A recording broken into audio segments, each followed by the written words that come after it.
right, we are live. Good morning, Facebook. Good morning, Amelia. How are Good you? morning. I'm doing well. How are you? Very cool, very good. Thank you. So Uh, the week is almost over. I know, I right? feel like every day this week has been a Monday. It's been crazy every day. Busy, Um, busy. not room to breathe. I don't know about you, but I haven't. It's just been one of those weeks. Yeah, it has been.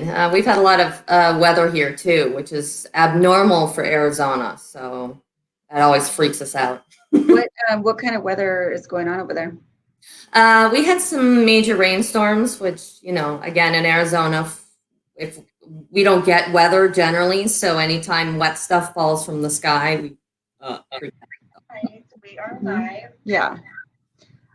So I am I I have the last time I went to Arizona. What part of Arizona are you at? I'm in the Phoenix metro area, so it's the valley. Okay, I used to live in Yuma, and it I think was that's southern, like Tucson, yeah, right? yeah, Yeah, yeah. So it's very odd. Weather's been odd all over the place from what I'm seing.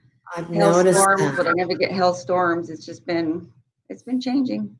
So much for global warming. I know. Seems to be getting Yeah, there's so colder. much controversy about that.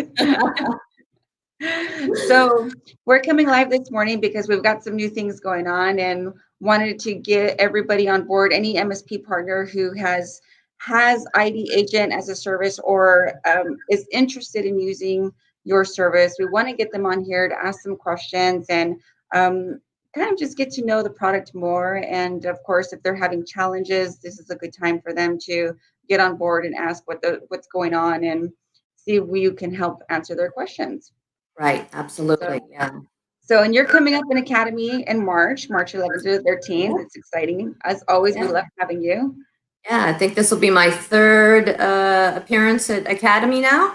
Yeah, Yeah, that's exciting. super excited. It's great to see the growth of the attendees and the just building those relationships with all the partners who come year after year and hear the success stories. It really you guys are really doing some good stuff. So I'm excited for each and every one. I'm excited to talk to new members, and then watch them grow and flourish in the program with using our products and your guys' help. And so, I mean, I get a lot of enjoyment out of it. So yesterday, I was excited to talk to you today because I wanted to tell you about my experience with our Lunch and Learn yesterday. We utilized the dark web scan through IT Agent for our Lunch and Learn, Fantastic. and it was called Shining the Light on the Dark Web. And it was really, really neat stuff. So ARC Technology, which is CharTec's MSP, through Lunch and Learn for the local businesses here. And we had about 37 confirmations. Nice. Obviously with that though, you have some people who probably don't show up, so it ended up being a little bit less. But Actually, a pretty good number, though, yeah, for Lunch and Learns, it for wasn't too now. bad, definitely. But what was really cool, one of my favorite parts about the Lunch and Learn was when Nick was up there talking and he pulls up the slide on how many compromises that are just in the room alone based on the scans that we did on the domains the domains of everyone who signed up. Uh-huh. 809 Ooh, compromises. And wow. if you see their faces and they're Did like, they just what? jaws drop? They were in shock that there were that many in one room with, so few people. You wouldn't think Yeah, that is pretty significant. for So, them, you wouldn't think there would be that much, but I mean, it is a lot. It's a lot, right. but it was very surprising even for me because I'm just like, wow, that is such a great tool to use and to show to our MSP's clients and businesses what is happening and what they That need they to are work the on. target. And yeah, exactly.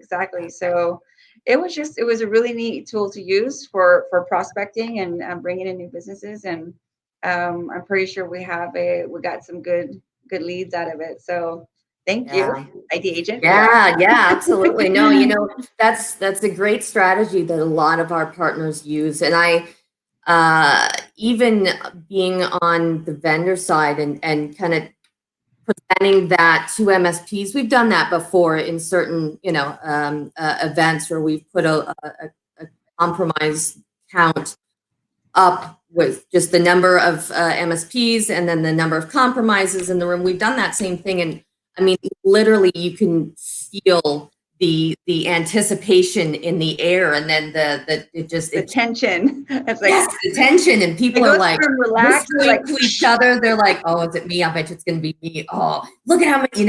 It really is impactful, and it's so. I guess it's unbelievable that. And I say unbelievable, and just because I see it so prevalent everywhere, that still so many people just think that it's not going to happen to me, and then when it actually kind of smacks them in the face with it, they're like, wow, what? It was really really, I was in shock too, and then watching their faces, I was like, oh, this is cool stuff. Definitely. Yeah. I mean, what other ways do you utilize? I mean, we use the dark web scan and just showing them a little snippet of the compromises, but have you used it in any other ways that the MSPs can use it when they're doing a lunch and learn? So that's a great question, and what we're really trying to work on now is guiding our MSP partners with the most strategic kind of insider hack ways to use the prospecting tool. And there's several different ways that you can use it. Well, there's several different ways that you can use the platform itself, but just talking about as a prospecting tool, right? There's definitely some top do's and don'ts when you're using the live data search as a prospecting tool.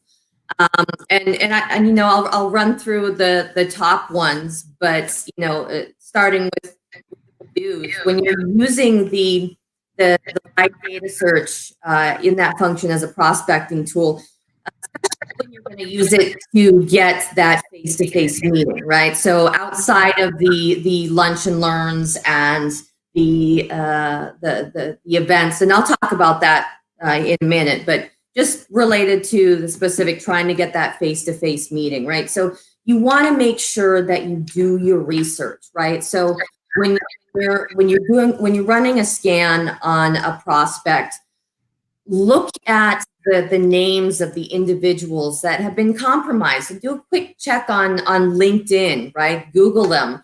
And that's really going to get you a lot of valuable information. You see who these people are, right? Are they still working you can get a lot of information out of LinkedIn, what their roles are, so that when you present that to the prospect at that face-to-face meeting, you're like, so, with this tool that I talked to you about, that's a cybersecurity offering that we can provide you, and I went ahead and ran a scan like I told you I was going to do on your company to identify the individuals who have been compromised within your organization.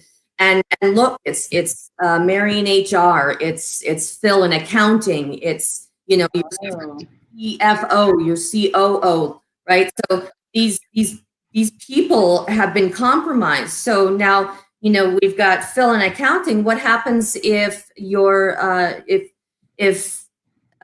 employee gets an email from Phil in accounting asking for their banking and routing numbers because they switched payroll accounts? That employee is going to think it's from your own internal accounting department and have no qualms, won't even think twice about sending off that information. And it's those types of things, right? Granted, it may be there may not be a password associated with that compromise, but just the fact that email has been compromised, it's something to address.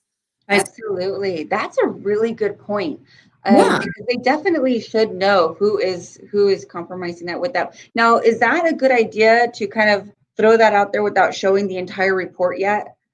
No, that's another thing, right? So when I say those face-to-face meetings, the biggest don'ts is don't just email it. Don't just run a scan on a business that you've never had any contact with and then email them that report, because then you have completely lost control of that, and sometimes it will have an adverse effect.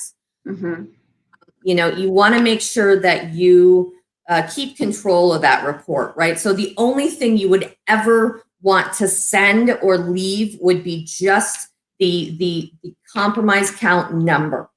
And for those of you that are familiar with using the platform or have seen the platform, when you run a dark web scan, a live data search scan on an organization, you plug in the domain name into the live search tool, and it returns to you up to 100 of the most recent compromises. So at the very top of that report, the right hand side of the screen, my right, your left, it's going to give you a total compromise count, 33 or 15 or 75, whatever that number is, right? So that would be the only thing that that we suggest, we recommend strongly that you would send to a prospect or a leave with them. You never ever want to just send a report without doing, having it on a screen share first or doing a face-to-face, right? Because as we're talking about, the reaction is emotional to that. It's, and you want to be on hand to manage that and Absolutely.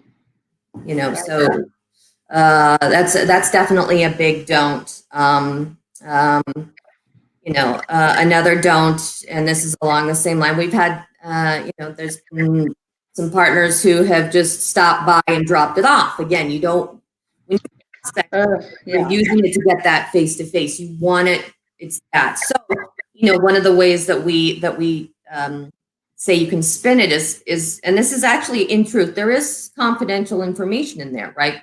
Granted, the passwords are redacted after the first four characters, but it's still confidential information. So, you can go in saying, I can't just email you this report. There's confidential information in here. I can't leave this with you, Mr.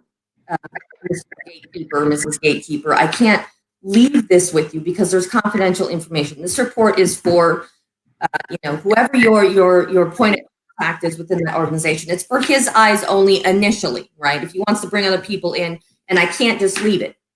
Sure. That's really great. I mean, because why would you want to leave it there? They're going to see everything and then they may not call you again. So yes. They got to give them a reason to give you a call. Yes. So actually, Emily has a really great question. She wants to know, if the report comes back with only former people compromised, how do you still position that this is a big deal? Great question. Great question. So one of the first questions that I like to ask is, what was that person's role within the company, right? So when an employee leaves, if the IT department, if they're on the ball, right, and assuming it's a prospect that they're trying to get, they may be removed from the Active Directory. But then what about all the other websites that employee went to as part of their role? Was it an office manager? Was it someone who was going on and using company credit card information to order, office supplies?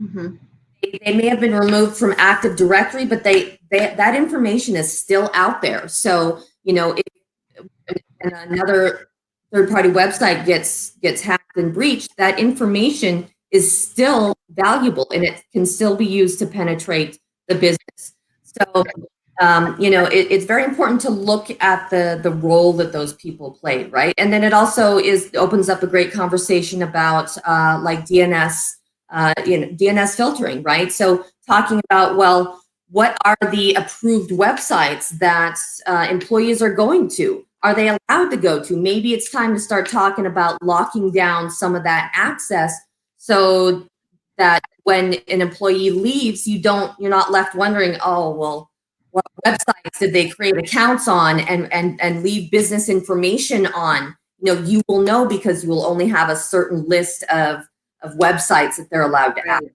That's very good. Very good stuff. Absolutely. So I want to definitely get into the do's and don'ts of using ID Agent. But before I do that, what are some behind the scenes prospecting tool secrets? So it goes into, being able to kind of look at the data and interpret it, right? So when you're running a scan on a prospect, I alluded to one of the tips earlier about, using LinkedIn, but also at the sites that have been breached, right? So if you're looking at a scan and you see some like either religious sites or CHEG, educational sites, that means that maybe they're taking their laptop, there's employees that are taking their laptop home and they're helping their kids with their homework, or they're in school themselves and they're going to, education sites. Education sites are one of the biggest to get compromises from, right? To get viruses. They're highly infectious, I guess is so it's looking at what the data tells you, right? So the roles of the people, what are they doing? The websites that have been hit, what types of websites? And it all starts to paint a picture of the level of risk within an organization. So knowing that information going in ahead of time, preparing yourself for that meeting, you can really walk in and just like wow people, with the level of intelligence, cyber security intelligence that you have, right? Right. Even if there's, we get a lot of, we hear a lot of objections that are, oh, this person never worked here, or this is a false positive, right? And for us in the data, there really is no, it's not a false positive. What it is, if it's an email address that nobody recognizes, that nobody uses, well, then it's probably a hacker that is creating, email addresses on other sites. They're trying to spoof you. They're recreating your own identity, right? I didn't know you can actually see that in the behind, a hacker possibly doing that. That's interesting. Yes, yeah. And Wow. it all tells a tale, because they do that. They will go on sites that you've never been on using your first name, last name at your company address or whatever, and create fake profiles to try and use that for nefarious means, right? So that is critical, and it starts to really build the urgency, right? So it's scary. It is scary. I'd love to know if a hacker was using fake profiles in my domain and my email. I mean, without obviously getting the phishing emails, but I would love to see that behind the scenes and see how I can combat that once it's caught. Because normally you don't see it until it's too late. Right. And that's why the tool is really, it's critical to have as part of your security stack. So knowing that an email has been compromised, and having that armed with that data, regardless of whether or not it's an actual current password, or an old password, or a hash password, or if it's a false positive email, a created email. Again, it's knowing that ahead of time so that you can block that email from ever being used. Right. So it can be used against you. Right. I wonder why not all of them, all these MSPs are using the service, because it's really a great service. Yeah. It's a lot of it is it's still, the education, right? It's, and we get it, MSPs having to educate their end users, their prospects and their customers. It's a challenge across the board, right? So, we have every day, all the time, we're trying to make it as easy as possible for our partners and educate your customers and your prospects, right? So any of this information that I'm sharing, any of the partner success managers at ID Agent, or any of those of us on the business development team, we are more than happy to jump on calls with our MSP partners and talk to their customers, talk to their prospects about why this is important, and they really, they need to not ignore it. Right. It's absolutely important. And that's why we're here. We want Yes. to definitely reach everyone in a larger mass than just that academy. And I think it's really important because not everybody can get here. And it can be expensive sometimes. And so it's really important that we get this information out there to everybody. So thank you for getting on here with us and Yeah. helping us educate all of our MSPs. Yeah, it's my pleasure. Anytime, all the time. Emily says one of her favorite things of ID Agent is all the marketing materials you provide. I know. And if you can share some more of that. Yes. So my past life, I was a marketer. So yes, I can agree with that. It makes my little marketer's heart go flitter. So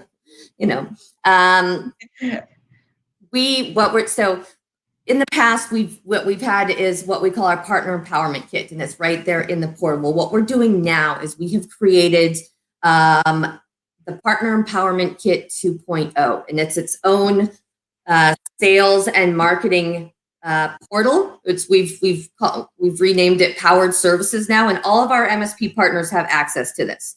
Right. So if you don't have access to it now, all you have to do is shoot your partner success manager a quick email, and you'll get provisioned, and you'll have access to it. And this platform is, phenomenal. So it makes branding and downloading and sharing with social media, any content and collateral, like a 1, 2, 3 click process. Not even that. It's super user friendly. You can brand and co-brand collateral. So if you're going to go to you're going to do a QBR and you want to print up some content, well, you can put your logo on it and your customer's logo, print it out in a high resolution PDF. So the colors are crisp and professional looking, and then you'll be able to send it out, get it printed, and send it right over, right? Any social media, co-branding, anything on any of our sales and marketing. We also have training. We're providing training videos through the platform. So when you're bringing on new salespeople, which you will obviously need to do when you get ramped up with CharTec and you start getting those leads in, and you need to hire salespeople to follow up on them and then get them trained through Academy, right? So that you can send them through training on dark web ID and the phishing and how to interpret the data and how to prospect with it. Compliance, any of that the HIPAA, why businesses in HIPAA that are compliant to HIPAA regulations should need to pay attention to this. There's so much content in their playbooks. I could go on and on, but it's real. Well, I'm going to have to take a look at that portal. If you can send me a user ID and password to get in there. I'd love yes. social media stuff because, as you know, I run social media for the MSP here, Arc Technology, and then of course CharTec. So I would love to see that and more content. Yes. I'd love to play with it and see what I could do. Yeah, and we add every week. We're adding up to 20, 30 new content pieces across the board. So, and it's not just specific to ID Agent. If you use rapid fire tools, IT Blue, any sales support, marketing, content, customer facing documents are all going to be loaded in there. So, you'll be able to have access to that as well. For every product that you use, you get access to the content. So one stop. That is awesome. Yeah, super exciting. Oh my God. I can't wait to see it. I'm excited. Yeah. So let's go into the do's and don'ts when prospecting with live data search. I'd love to learn more about that. Right.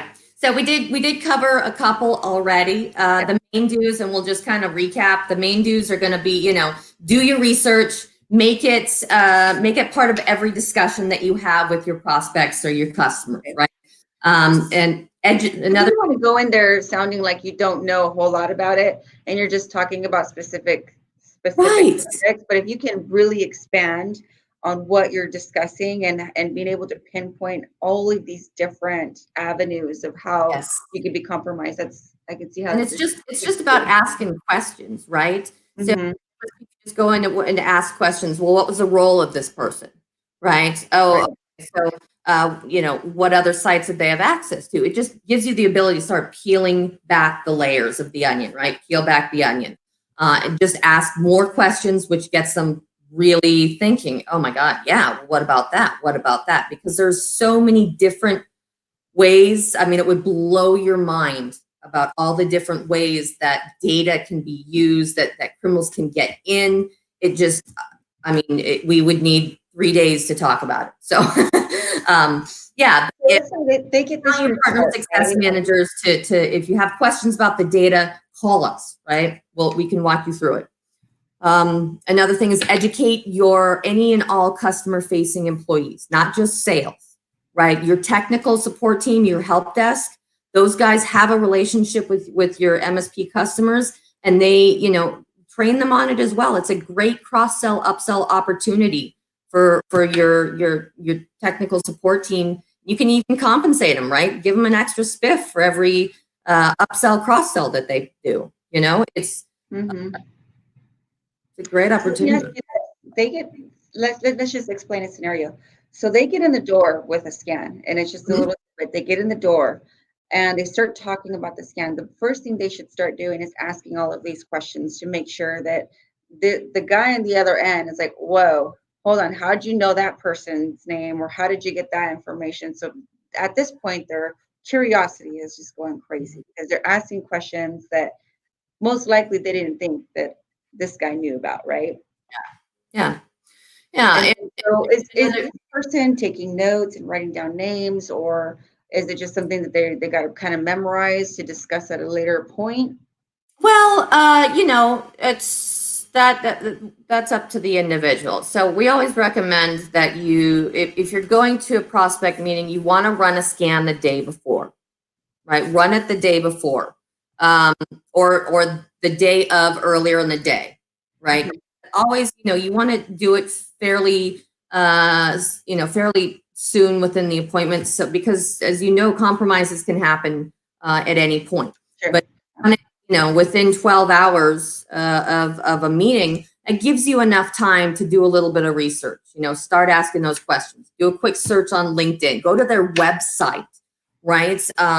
Look at what they do. Look at maybe a lot of companies will list their partners that they work with or their industries, and talk to them. Start putting it together, right? And then when you have that face to face, and because you you have a report that's confidential information in it, and you can't just leave it. You have to be able to share it face to face. And when you're having that meeting, as you're walking back to the conference room or the individual's office to share this report, I always used to ask when I was prospecting with the dark web ID, the live data search report. I would always ask, hey, can we just swing by your closet really quickly? There's just so I can better frame the information in this report when I'm sharing it with you. And taking a look inside the closet would really, at least initially, give me the ammunition that I would need to know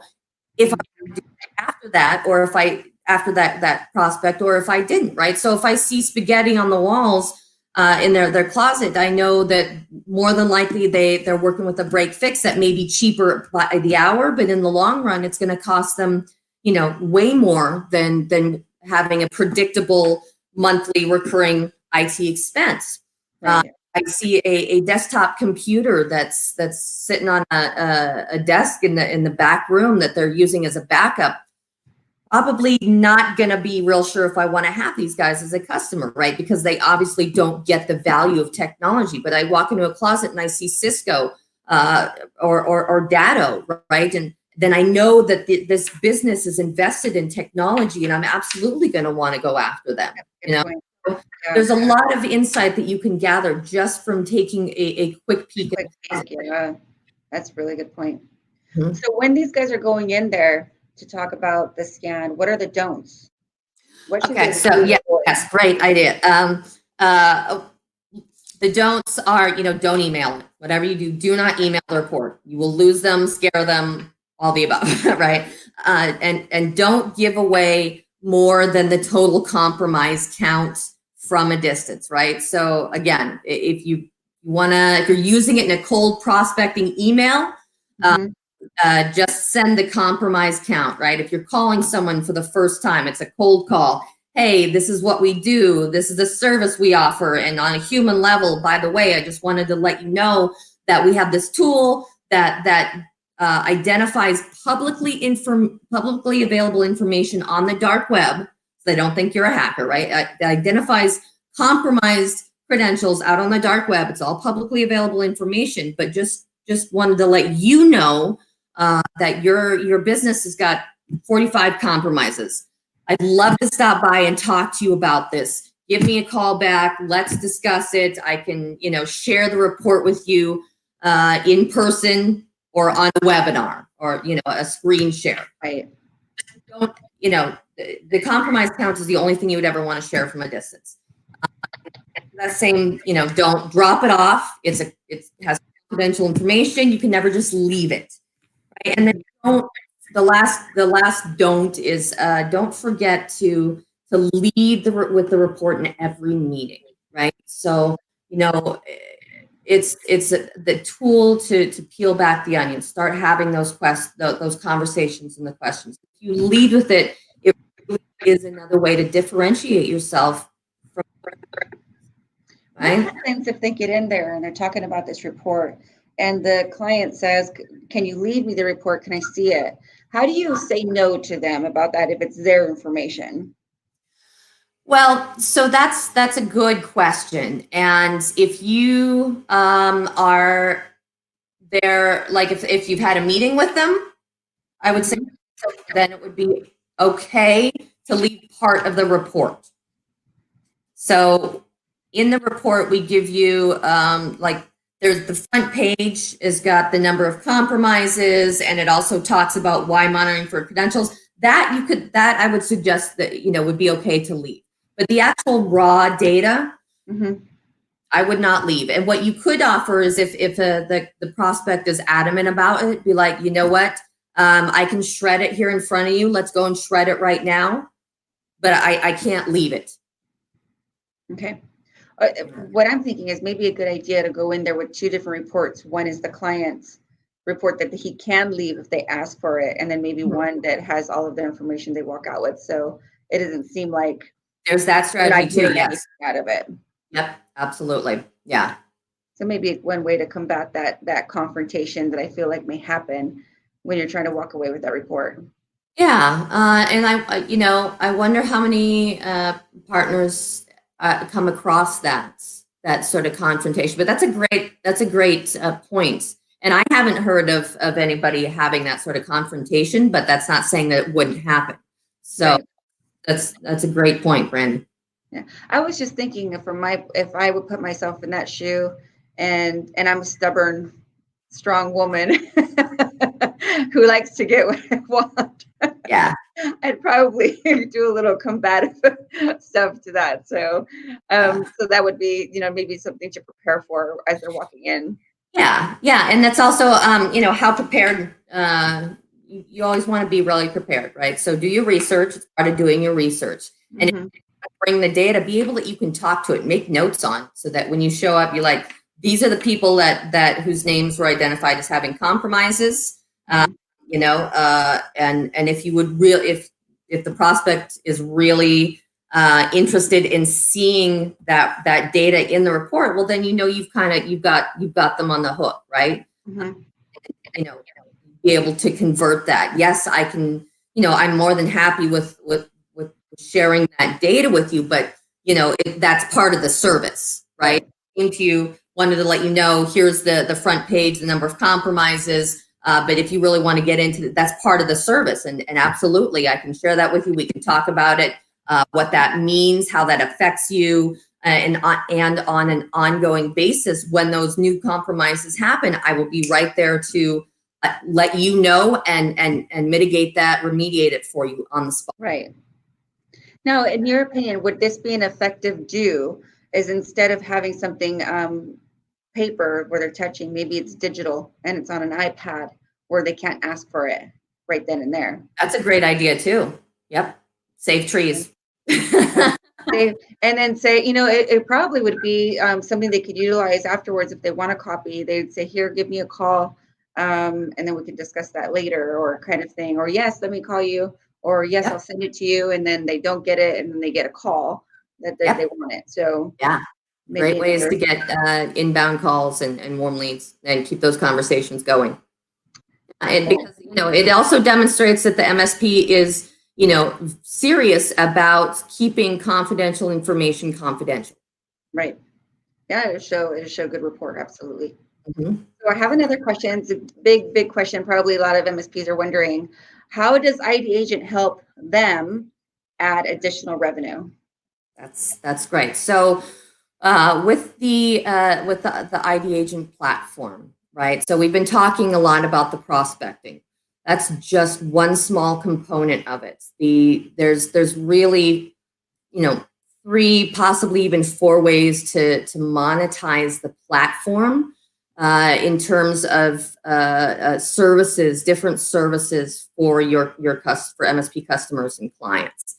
The prospecting tool, we've got a partner that is charging just for the scans alone, right? And he's charging a pretty decent number. So that guy is a genius.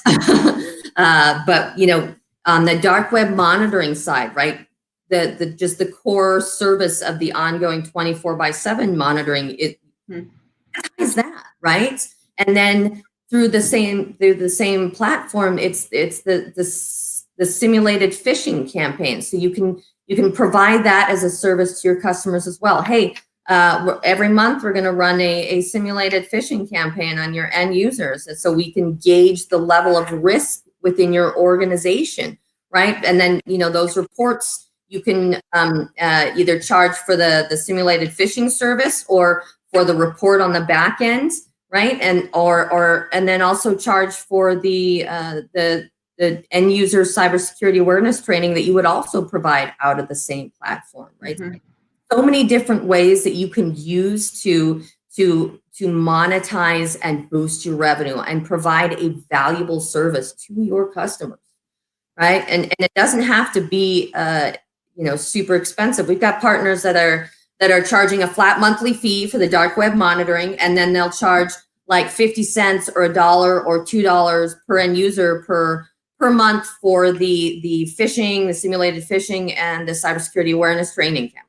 So, it's still ongoing revenue. It's additional revenue that's coming in and providing a valuable service. So 3 to 4 different ways you can monetize just from one. So you can certainly sell the scan without necessarily them being a full on client with them. Mm-hmm. Yep. That's good. Yeah. Well, that's definitely adding additional revenue if it's done right. We can certainly help with our partners on doing that as well. I'm sure you can too, and showing them how to do that. And we literally handhold our MSP partners if they need it on walking them through the selling strategies, walking their team through not just their technical, but their sales team. We'll train the technical people on how to use it and how to recognize upsell opportunities, and their salespeople. We will literally get in there, and with our Goal Assist program, we will start at the ground, and we'll help them figure out their go-to-market strategies. We'll help them with messaging around it. We'll help them figure out, what events are going to be, the best for them to do. All the while, this is a partnership between us. We are only successful if they're successful. So, literally handhold them through being successful with it. That's wonderful. So what I'd like to do after we're done with this call, let's set up a meeting so that you can show me how to apply that to our technology, because I'd love to put that over there and see how it goes, with social media, and we can create the landing page, but I'd love to do that and do some testing on my side and see how that goes. It sounds like something I would love to be. Yes. Definitely. Yeah. So Well, we have you coming up in March 11th to the 13th. And for all of our partners who are attending Academy, please come see Amelia and talk about more about Yeah. the agent. Also, don't just wait. Send her an email. Where can they email you at, Amelia? Aparo, APARO at idagent.com. Yeah, send her an email to talk more about the scans. And if it's a service that you're thinking about using, absolutely give her a call. Or feel free to ask questions here on the thread. Yeah, We're tagged. We can answer your absolutely. questions here. Yeah. And then if you are interested in coming to Academy, you haven't yet, please email membership@chartec.net or message here. We'll be happy to get with you. And it's around the corner. So we It got lots is. of It'll fun be stuff here happening before at you this know time. it. Yeah. And This is going to it is be a a popular really event. exciting academy, really exciting year 2020. I mean, Yeah. it's time to get your stuff together and The get everything roaring wrapped up, 20s. and we're here to help. We're The excited to year, help. yep, year of powered We're pumped services. up. So let's all go make some money, right? Yes. Yes. Very cool. Well, thank you so much for being here with me. Is there Yeah, anything you want thanks to for add having before me. we go? No, I just, I'm really glad to be here and share these insights with the group and the audience. And I'm also looking forward to Academy in March. So looking Very forward to cool. seeing familiar faces and meeting new ones. Very cool. And you and I are going to be talking after this. Yes. All right, Mealy. Well, thank you so much for coming on here, and we'll talk soon. Okay, sounds great. All See you. right. Bye, everybody.